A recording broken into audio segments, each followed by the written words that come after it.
Taste the Daily. Madurai Kamarajar பல்கலைக்கழகத்தில் முறையாக ஊதியம் வழங்காத விடிய அரசை கண்டித்து ஊழியர்கள் உள்ளிருப்பு போராட்டத்தில் ஈடுபட்டனர்.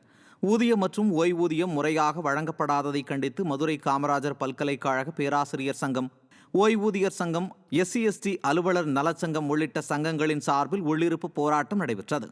இதில் விடிய அரசுக்கு எதிராக முழக்கங்கள் எழுப்பப்பட்டன. ஊதிய பிரச்சினை தீரும் வரை போராட்டம் தொடரும் எனவும் விடிய அரசுக்கு போராட்டத்தில் ஈடுபட்டோர் எச்சரிக்கை விடுத்தனர்.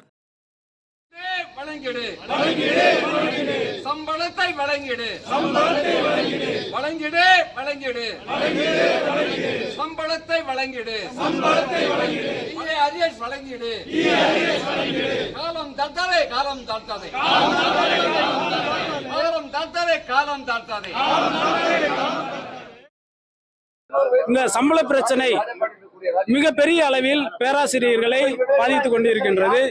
அதே போல் CAS அப்படிங்கிறது 2022 நாங்க CASக்காக காத்து கொண்டிருக்கின்றோம். இன்று வரை எந்த ஒரு நல்ல முடிவும் எடுக்கவில்லை.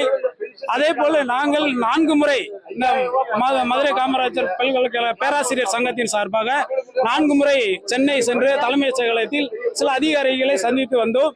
ஆனா இருந்தும் நமக்கு எந்த பலனையும் அளிக்கவில்லை.